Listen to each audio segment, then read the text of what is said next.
Direto da redação. A delegada presa na Operação Calígula, ela guardava quase 2 milhões de reais em casa. Mas vamos a uma informação primeiro sobre esse episódio, sobre o que foi essa operação. E daqui a pouco a gente vai entrevistar o Coronel Ramiro Campos. Nós vamos desdobrar. O Ministério Público investiga a participação do Rogério Andrade, do bicheiro Rogério Andrade, que é um dos investigados, um dos alvos da Operação Calígula, na morte da vereadora Marielle Franco. Foi executado no Rio de Janeiro juntamente com seu motorista Anderson Gomes. Vamos aqui à reportagem de Tatiana Alves. O Ministério Público do Rio de Janeiro investiga a possibilidade da participação do bicheiro Rogério de Andrade no assassinato da vereadora Marielle Franco. Rogério é próximo de Rony Lessa, um dos executores do crime. Foi apurado que os denunciados abriram uma casa de apostas na Barra da Tijuca em abril de 2018, no mês seguinte ao assassinato de Marielle. Os dois ainda pretendiam inaugurar outras casas de apostas no Rio, de acordo com as investigações.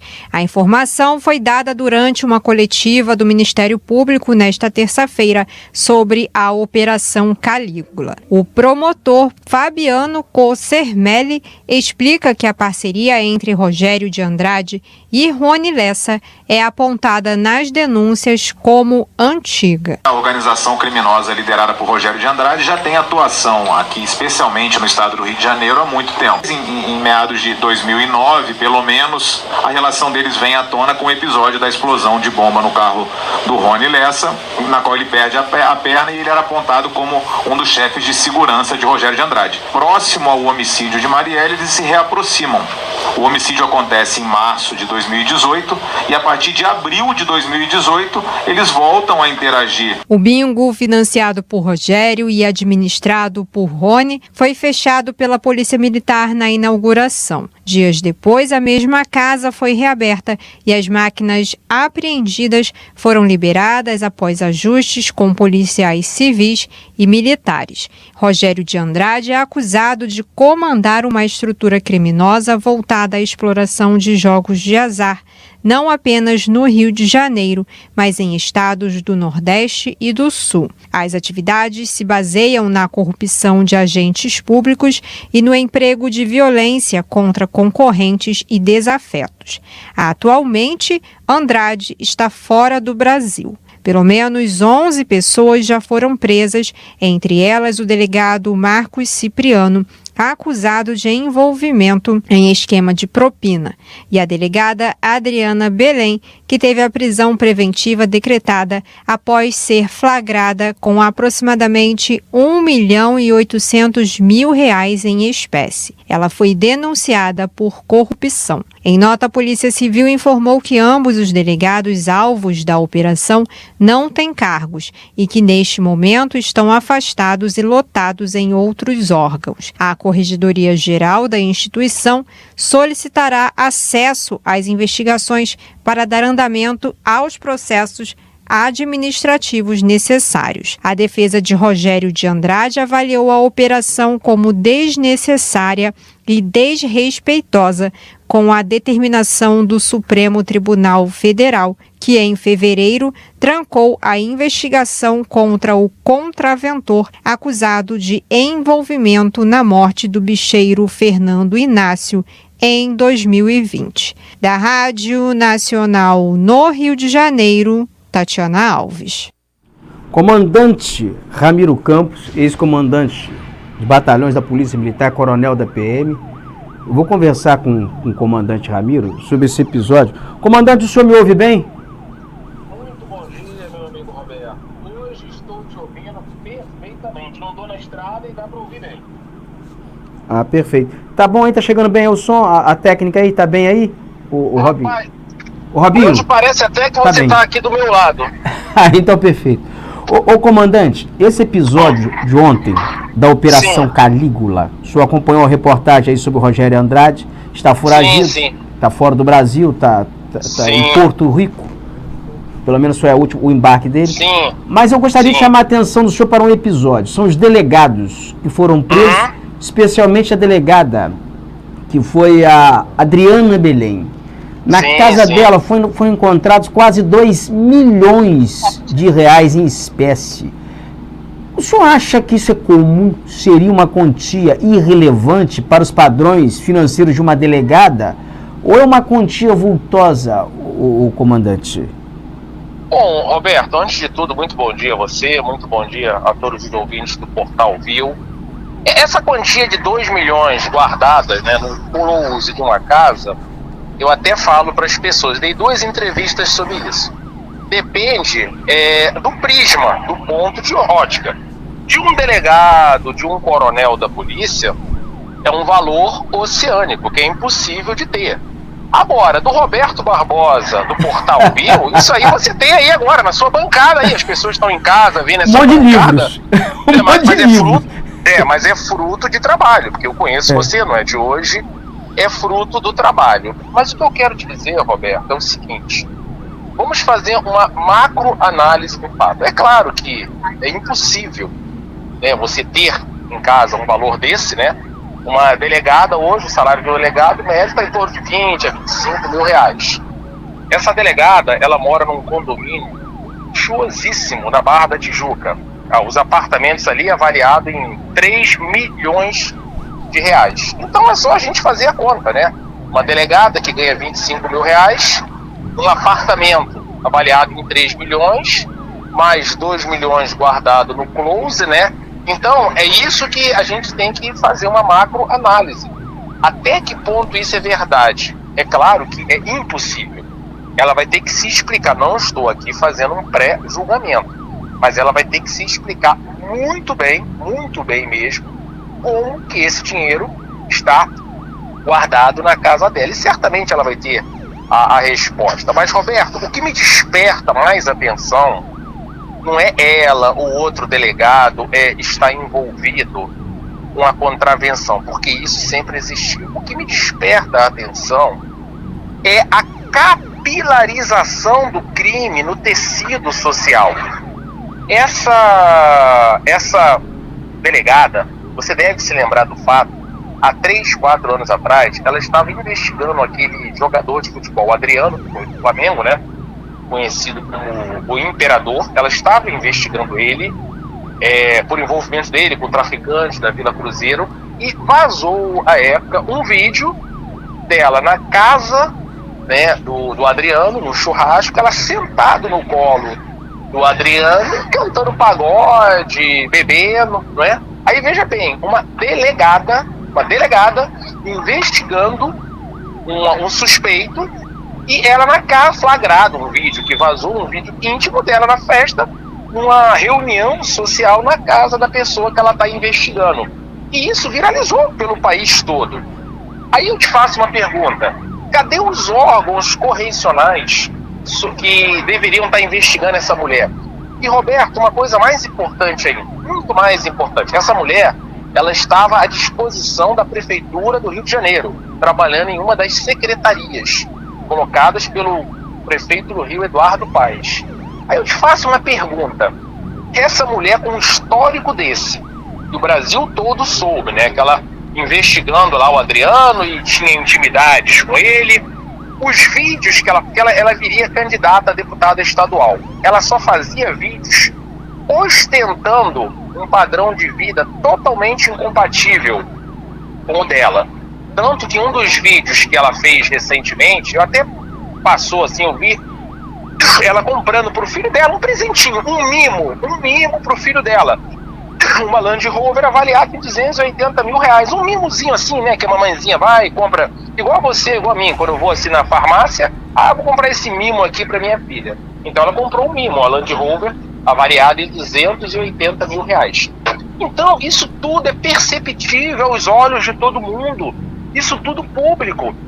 Aí eu pergunto a você, como que a política, ela abre portas sabendo que essas pessoas têm um perfil duvidoso? Como que a política abre portas? O outro delegado que foi preso, o que acontece? Ele estava sendo investigado né? Porque ele pediu ao Rony Lessa, ele intermediou o Rony Lessa para a liberação de quase 300 máquinas de caça-níquel, quando essa delegada era titular da delegacia da Barra da Tijuca, que também ela responde por isso.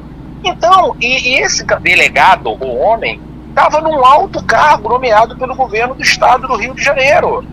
Então, será que é só eu que moro aqui no norte e noroeste fluminense que tenho acesso a essas informações? Será que isso só chega na minha rede social, na rede social do país, na rede social das autoridades, dos políticos, isso não chega? Então, é esse escárnio que nós temos que cobrar da sociedade. Você conseguiu me entender até aí? Consegui muito bem entender como é que alguém que tem um nível salarial X, ele consegue ostentar na rede social um nível salarial, ou pelo menos ostentar produtos dos mais variados, carros, casas de luxos, em redes sociais, sem, no mínimo, ser investigado pelos órgãos de controle externo da corporação a qual pertence. Basta olhar os sinais exteriores de riqueza, são sinais exteriores de riqueza para um delegado, não é, o comandante? Comandante Ramiro? Eu acho que nós perdemos o contato aí com o comandante Ramiro, não perdemos? Será que perdemos o contato? Não, nós não perdemos. Talvez ele esteja num ponto cego. Comandante, talvez ele esteja aí num ponto, ele caiu em algum ponto aí que não tem conexão. Mas é no mínimo curioso que uma delegada de polícia, que ela tem todo um histórico de exibição, de estar exibindo sinais exteriores de riqueza, comprando Land Rover de presente para o filho, uma série de brinquedinhos caros, e no mínimo ela não seja investigada pelos órgãos de controle externo. Ter quase 2 milhões de reais em casa, gente, isso não é comum. Quase 2 milhões de reais. Comandante, nós chegamos, o senhor caiu em algum ponto cego aí, mas o senhor deu para alcançar o que eu falei? A ligação caiu, eu entendi você falar ostentação e depois caiu. Isso, como é que alguém ostenta sinais exteriores de riqueza, comprando Land Rover, comprando carro caro, comprando brinquedos caros, com salário de delegada, e ela, no mínimo, divulgando isso, dando publicidade a isso em redes sociais? E como é que os órgãos de controle externo da corporação a que ela pertence não abrem uma investigação? Não é? Roberto, não são somente os órgãos externos, não. Eu vou além, tá? A própria senhora chamada Dona Receita Federal, aquele leão, né, que anualmente nos dá uma mordida. Há uns 2 anos atrás, eu caí na malha fina, né? Foi um erro lá que o meu contador fez, acho que no valor de 200, 300 reais. Irmão, o leão me deu uma mordida que você não tem noção. E essas pessoas ficam ostentando luxo, riqueza, que qualquer pessoa sabe ser totalmente incompatível com o padrão de vida. E essas pessoas têm portas abertas na política, não são cobradas. É isso que nós temos que cobrar da sociedade. E o que me intriga mais ainda, Roberto, é o seguinte: a população brasileira, nós vivemos num escárnio há séculos, entendeu? A população, ela gosta de ver isso. A população hoje hipossuficiente, passando fome, sem dinheiro para pagar o aluguel, conta de luz, para alimentar a família, mas parece que ele vendo um terceiro ostentando luxo, riqueza, dinheiro, parece um ópio, parece que atenua ele, entendeu? Eu acho, no momento em que nós estamos vivendo, o país está vivendo, pessoas comendo ossos, pessoas desempregadas, pessoas sem uma refeição por dia, e pessoas como essa delegada está fazendo postagem, ostentando lojas com roupas de grife, ostentando presentes para o filho, ostentando passeios de iate. Eu acho isso um maior escárnio. E a população gosta disso. A população, ela ovaciona isso. Roberto, isso tem que ter um freio. Isso tem que ter um limite. Você concorda comigo? Concordo. Isso tem que ter um freio de arrumação urgente. E as pessoas culturalmente precisa interpretar isso como má conduta e não como a conduta de gente esperta, esperto, admirar essa esperteza vil. Não é, comandante? Mas deixa eu te explicar só uma coisa, com total respeito à nossa amizade, que já é de bastante tempo. Eu vou fazer uma brincadeira com você. A população, o mundo, desde sempre, o mundo ele sempre gostou do escárnio, das coisas erradas, das coisas violentas. E eu vou fazer uma brincadeira aqui para te dar um exemplo. Jesus Cristo, eu não sou temente a Deus, certamente como você e com vários ouvintes. Jesus Cristo foi um homem bom quando esteve aqui na Terra 2000 anos atrás. Ele foi um homem bom, ele fez bondades, que ele é Cristo. E como é que Jesus Cristo morreu? Ele morreu uma morte tranquila, num leito de uma Unimed. Quando ele passou mal, foi socorrido por aqueles helicópteros da AMIL, ficou naquele leito confortável, refrigerado. Não. Jesus Cristo morreu vítima da violência do Estado, porque foi o Estado que julgou e condenou Jesus Cristo. Jesus Cristo morreu crucificado, com dor, com sofrimento. E há alguns relatos, né? Aí eu vou citar Leandro Carnal e Mário Sérgio Cortella, que é quem mais eu leio. Na morte de Jesus Cristo, no ato do momento da morte dele, tinham mais de 500 pessoas, ele sendo crucificado, e aplaudindo os bárbaros lá que estavam fazendo aquilo, o pessoal gostando, ovacionando. Era como se fossem os likes de hoje das redes sociais. Então eu quero provar a você o seguinte, Roberto: a barbaridade humana, a falta de sentimento, a violência, o poder de império do Estado pisando e esmagando a sociedade, isso já ocorreu há 2000 anos atrás, já ocorre. Entendeu? A população parece que ela gosta desse escárnio. Eles aplaudiram quando Jesus Cristo foi crucificado. Então é o que acontece hoje. Você acabou de falar. Essas pessoas hoje, quando ostentam totalmente coisas incompatíveis, que numa microvisão você vê que aquilo ali é errado, é incompatível, é no momento inadequado, mas a população gosta, a população aplaude, a população sente-se bem com isso. Você concorda com essa minha posição ou não?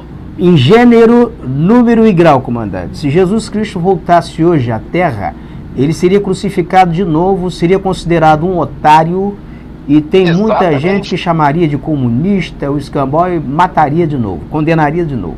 Comandante, mas a sociedade, o Roberto, o mais importante é mostrar o seguinte, que a sociedade sempre gostou disso. Agora, só para finalizar, se tiver mais 30 segundos, a nossa sociedade, ela tem que analisar que essas boçalidades, o termo não tem outra a não ser esse, ela é alimentada pela sociedade, tá? O senhor Gabriel Monteiro, ele é alimentado com mais de 30 milhões de seguidores pela sociedade. O senhor Daniel Silveira, essa mulher aí, ela tinha mais de 10 mil seguidores e ela seria candidata a deputada estadual pelo Rio de Janeiro e estava bem nas pesquisas. Então somos nós parecemos sociedade, aquelas bactérias, né, que proliferam muito rápido, mas num ambiente fértil, num ambiente podre, num ambiente obscuro. Então é nós que alimentamos essas pessoas, Roberto. Certamente, a sociedade doente. Comandante, muito obrigado aqui pela sua participação aqui no programa direto da redação. Está chegando aqui o próximo intervalo. Um tema muito oportuno, e quero contar sempre com o senhor aqui, com sua consultoria nessa área de segurança aqui, para analisar esses temas até sob uma ótica sociológica, não é? Porque não deixa de ser. Sim. Então, muito obrigado aqui pela sua participação, viu, comandante? Um forte abraço. Daqui a 1 ou 2 semanas vai aparecer outro escândalo. Não se preocupa não, que esse não é o último não, tá? A gente está de volta. Um forte abraço, um beijo a todos. Fica com Deus, comandante. Comandante Ramiro Campos, ex-comandante de vários batalhões da Polícia Militar, analisando aqui os desdobramentos da Operação Calígula, que prendeu ontem, foram vários mandados de busca e apreensão, vários mandados de prisão, e entre um dos mandados, que também foi expedido, teve como alvo a delegada da Polícia Civil, Adriana Belém. E na casa dela, durante a execução do mandado de busca e apreensão, a polícia apreendeu quase 2 milhões de reais em dinheiro, em espécie.